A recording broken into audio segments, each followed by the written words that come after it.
कैसे हो दोस्तों? सब ठीक? तो दोस्तों, आज की वीडियो में हम देखेंगे, या जैसे कि आपने देख लिया होगा, व्हाट इज ए डैम। इससे पूरा पूरा अनुमान लग जाता है, आइडिया लग जाता है कि हम डैम के बारे में बात करने।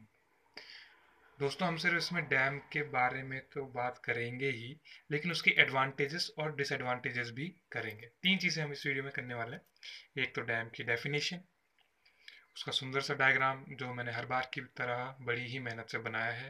दूसरा वो, तीसरा हम उसके एडवांटेजेस करेंगे, और आखिर में हम उसके डिसएडवांटेजेस करेंगे। ठीक है। अब देखो, डैम की डेफिनेशन बड़ी ही सिंपल होती है, आप लोगों ने पढ़ी भी होगी, नहीं भी पढ़ी होगी तो हम हैं पढ़ाने के लिए, कोई चिंता का विषय नहीं है। तो शुरू करते हैं। सिंपल सा एक आइडिया ले लो पहले, डैम होता क्या है। देखो, पानी को इकट्ठा करने के लिए हम एक दीवार डाल देते हैं। बहुत ही आसान आसान भाषा में बता रहा हूँ। हमें पानी इकट्ठा करना है तो हम एक बैरियर डाल देते हैं। बैरियर मतलब उसको रोकने के लिए हम कुछ लगा देंगे। ठीक है। एक बैरियर डाल देंगे तो पानी वहां पर रुक जाएगा, इकट्ठा हो जाएगा, और उसको हम बोल देंगे, उस बैरियर को हम बोलते हैं डैम। ठीक। तो ये हमारा डैम होता है। ठीक है। अब इसकी डेफिनेशन देख लेते हैं। A dam is a barrier built across a stream, river, or estuary to hold and control the flow of water for such uses as drinking water supplies, irrigation, flood control and electric power generation। यानी dam जो है एक barrier है। उस barrier को हम कहाँ पर लगाते हैं? कोई नदी हो, कोई स्ट्रीम हो, या एस्चुअरी हो। एस्चुअरी हो, देखो एस्चुअरी है रिवर की ही, उसके जो पार्ट्स होते हैं, रिवर जब आगे जाके टूट जाती है अलग अलग रिवर्स में, तो उसको एस्चुअरीज बोलते हैं। ठीक है। स्ट्रीम आपको पता हुआ है, बहता हुआ पानी, या नदी हो कोई, या एस्चुअरी हो, उसके अक्रॉस हम एक बैरियर डाल देते हैं। जैसे सपोज यहाँ से पानी बह रहा है इस तरफ में, और मैंने यहाँ पे ये बैरियर लगा दिया, तो यहाँ से जो पानी यूं यूं करके बह के आ रहा था वो यहाँ पर रुक जाएगा, है ना। वो सारा पानी यहाँ पर इकट्ठा हो जाएगा। तो इस बैरियर को हम डैम बोलते हैं। ठीक है। अब उस पानी को हम कई तरीकों से इस्तेमाल कर सकते हैं, जैसा हमारा मन चाहे। हम उसको प्योर करके, साफ करके उसको पीने के लिए इस्तेमाल कर सकते हैं। उसको हम खेतों में पानी देने के लिए, यानी कि सिंचाई के लिए इस्तेमाल कर सकते हैं। अगर किसी इलाके में बहुत बाढ़ आती है तो वहाँ पे हम एक दीवार डाल के, वहाँ पे एक डैम बना के, उसको हम बाढ़ को रोकने के लिए या बाढ़ को काबू करने के लिए इस्तेमाल कर सकते हैं। फ्लड कंट्रोल जिसे कहते हैं। या फिर जो आपने बचपन से पढ़ा है डैम का काम, वो है इलेक्ट्रिक पावर जनरेशन, यानी कि बिजली को उत्पन्न करना, बिजली बनाना, इलेक्ट्रिसिटी बनाना। ठीक है। और उसको यूज़ करना। तो एक डेफिनेशन ये है डैम की, और दूसरी डेफिनेशन ये भी मतलब सेम ही होगी, बट वर्ड्स कुछ अलग होंगे। तो मैंने दो लिखी हैं, तो मैं आपको दोनों बताने जा रहा हूँ। ठीक है। अब ये दूसरी डेफिनेशन देख लो। A dam is a hydraulic structure of fairly impervious material built across a river to create a reservoir on its upstream side for impounding water for various purposes। यानी एक डैम जो है एक हाइड्रोलिक स्ट्रक्चर है जो कि impervious material से बना हुआ है, या इम्परवियस मटेरियल से बनता है, ताकि उसकी अपस्ट्रीम साइड में रिजर्वायर बन जाए। ठीक है। और उस रिजर्वायर को में हम पानी को रोक सकें, पानी को थाम सकें। ठीक है। पानी को स्टोर कर सकें। ये होता है इम्पाउंडिंग का मतलब। और उस पानी को हम वेरियस पर्पजेस के लिए, यानी कि अपने मन चाहे पर्पजेस के लिए यूज़ कर सकते हैं, इस्तेमाल कर सकते हैं। ठीक है। इम्परवियस का मतलब जिससे कोई भी लिक्विड पास नहीं होता। ठीक है। कुछ भी पास नहीं होता, हम कह सकते हैं इम्परवियस मटेरियल का मतलब। ठीक है। अब देख लो, ये डैम का डायग्राम देख लो। ठीक है। अब देखो, सपोज यहाँ कोई नदी रही होगी किसी ज़माने में। ठीक है। वो पानी ऐसा बहता होगा।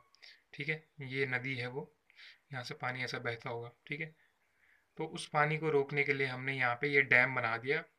कंक्रीट, स्टील, अलग अलग मटेरियल से ये डैम बनता है। टिम्बर का भी बनता है, बहुत सारे मटेरियल्स, वो हम आगे देखेंगे आगे वाली वीडियोस में। ठीक है। बस यहाँ समझ लो, हमने उसको रोकने के लिए ये सीमेंट कंक्रीट से मिलकर ये डैम बना दिया। ठीक है। तो ये है हमारा प्यारा सा डैम। उस डैम का काम क्या होता है? ठीक है, हल्की सी वर्किंग भी यहीं पे बता देता हूँ। इस तरह देखो, यहाँ पे डैम के अंदर स्पेस थोड़ा जाता है, ये उसका गेट है, उस गेट को हमने जैसे उठाया कंट्रोल गेट को, यहाँ से अंदर पानी जाता है, पानी जाता है तो वो उस टरबाइन को घुमाता है।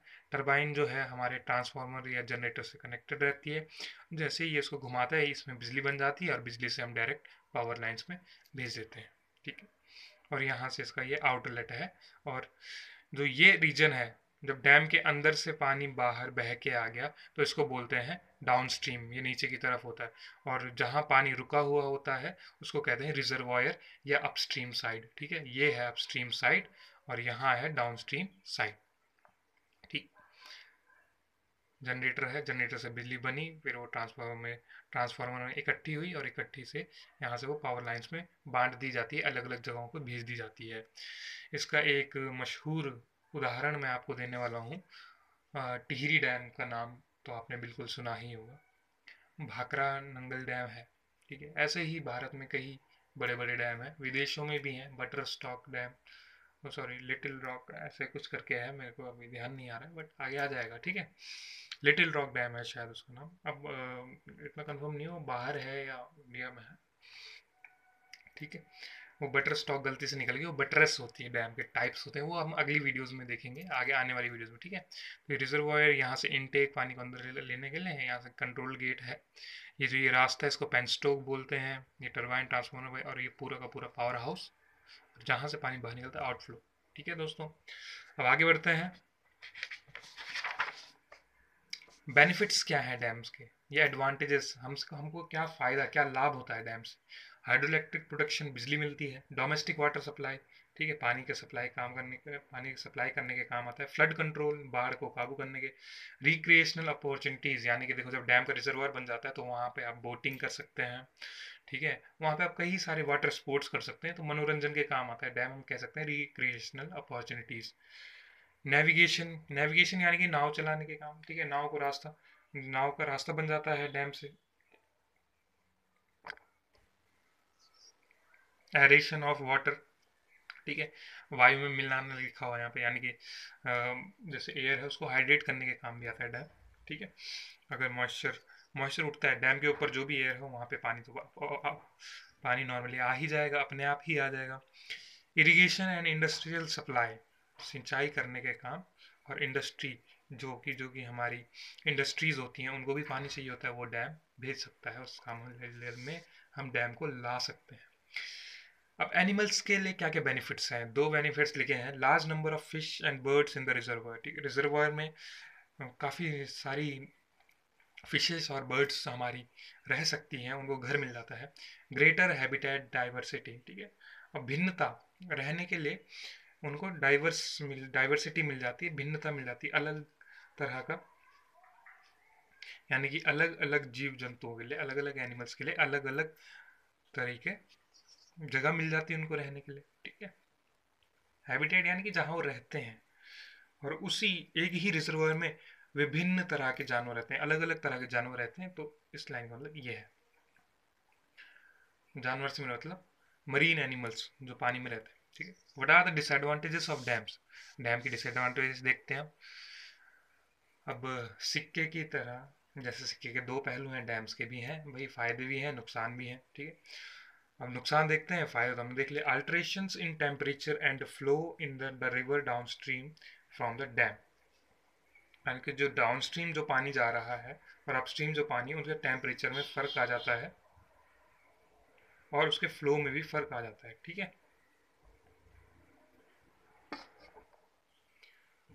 दूसरा है loss of flowing water habitat and replacement with standing water habit, यानी कि देखो कभी नदी बहती थी वहाँ पर, तो वहाँ पर जो जानवर रहते थे तो वो वैसे जानवर रह पाते थे जो कि फ्लोइंग वाटर में रह सकते हैं। अब हमने रिजर्वायर बना दिया है, ठीक है, अब अपने डैम बना दिया, रिजर्वायर बन गया, तो अब वो वहाँ पे पानी जो है खड़ा रहने लग गया। ठीक है, अब पानी रुका हुआ है वहाँ पे, तो अब वहाँ पे वो जानवर तो रह नहीं पाएंगे, अब यहाँ पे अलग किस्म के, मतलब अलग किस्म के एनिमल्स रहेंगे। ठीक है, तो फ्लोइंग वाटर हैबिटेट से चेंज होकर वो स्टैंडिंग वाटर हैबिटेट बन जाता है।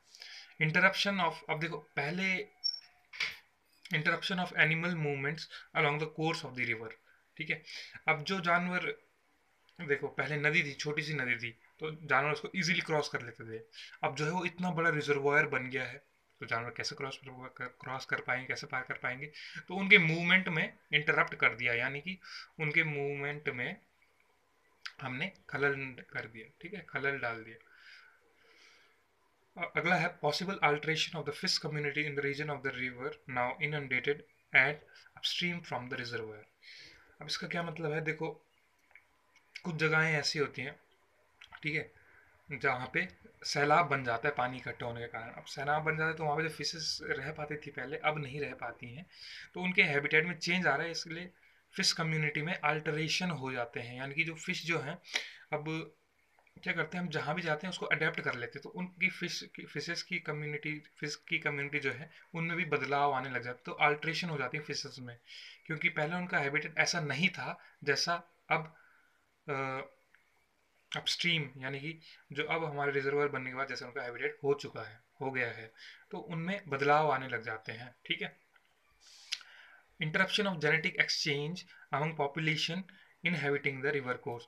अब नदी के यहाँ एक तरह की पॉपुलेशन रहती है और इस तरफ एक तरह की पॉपुलेशन रहती है, ठीक है। अब सपोज यहाँ पे ब्रिज नहीं है, तो अब वो इधर उधर शादी नहीं हो पाएगी, शादी नहीं हो पाएगी तो जेनेटिक एक्सचेंज नहीं हो पाएगा, ठीक है। अब तो खैर ब्रिज बन जाते हैं, पहले के भी ये पहले के लिए है ये point. Reduction in the delivery of river nutrients to downstream section of the river because of entrapment by the reservoir. अब देखो, नदी में जो है हमारे क्या होते हैं, न्यूट्रिएंट्स होते हैं, मिनरल्स होते हैं, तो पहले वो सीधा चलते जाते थे, पर अब जब हमने रिजर्वायर बना दिए तो वो बस ऊपर फंसे रह गए, जो हल्के फुल्के थोड़े बहुत नीचे निकल जाते हैं, बस वही निकल जाते हैं, तो कमी आ जाती है, जो रिवर के जो डाउनस्ट्रीम साइड है उस तरफ कमी आ जाती है न्यूट्रिएंट्स की और मिनरल्स की, वो डिलीवर नहीं हो पाते, वहाँ तक पहुँच नहीं पाते हैं। The loss of flood plain habitat and connectivity between the river and bordering habitats of land, ठीक। अगला है loss of biodiversity, forest cover, vegetation etcetera. Biodiversity में लॉस होना, यानी कि जानवर कुछ मर जाते हैं, कुछ खत्म हो जाते हैं, ठीक है। फॉरेस्ट कवर भी हमारा कम हो जाता है, वेजिटेशन यानी जो भी हम उगाते हैं, जो भी हमारा वेजिटेशन होता है, फॉरेस्ट कवर और जो भी चीज़ हम उगा सकते हैं वो वेजिटेशन के अंदर आता है, ठीक है। ये सब में कमी आ जाती है, कुछ ख़त्म हो जाते हैं, ठीक है, एक्सटिंक्ट हो जाते हैं कुछ। अगला है डिस्प्लेसमेंट ऑफ मास कम्युनिटी। अगर हमारे नज़रिए से देखें तो भाई मास कम्युनिटी जो है, देखो बहुत सारे लोग जो हैं उस एरिया में रहते होंगे, उनकी जन्मभूमि वहाँ रही होगी, है ना, किसी ने तो पूरा पूरा जीवन वहीं बिताया होगा। अब अचानक से लोग आ जाते हैं कि हाँ भाई डैम बना रहे हैं, यहाँ से उठ लो, फुट लो, निकल लो यहाँ से, तो कितना बुरा लगता होगा उन्हें। तो उनका डिस्प्लेसमेंट होता है, यानी कि विस्थापित हो जाते हैं, विस्थापन होता है उनका, यानी कि एक जगह से दूसरी जगह उनको उठना पड़ता है, और अपनी जगह छोड़कर, अपने घर बार छोड़कर सब उनको जाना पड़ता है किसी और जगह और वहाँ बसना पड़ता है। तो ऐसे में कल्चरल लॉस भी हो जाता है, जो उसकी संस्कृति होती है उसमें भी काफ़ी बदलाव आ जाते हैं, बदल जाते हैं, ठीक है। तो दोस्तों ये थे हमारे डैम की डेफिनेशन, ये थे उसके डिसएडवांटेजेस, बीच में हमने एडवांटेजेस देखे थे, तो ये तीनों चीज़ हमने इसमें कवर कर लिए दोस्तों, ठीक है। वीडियो पसंद तो बिल्कुल, या शायद ना आई हो या बिल्कुल आई हो, लाइक शेयर कमेंट करिए और हमें बताइए, बताते रहिए कैसे कैसे क्या करना है। धन्यवाद।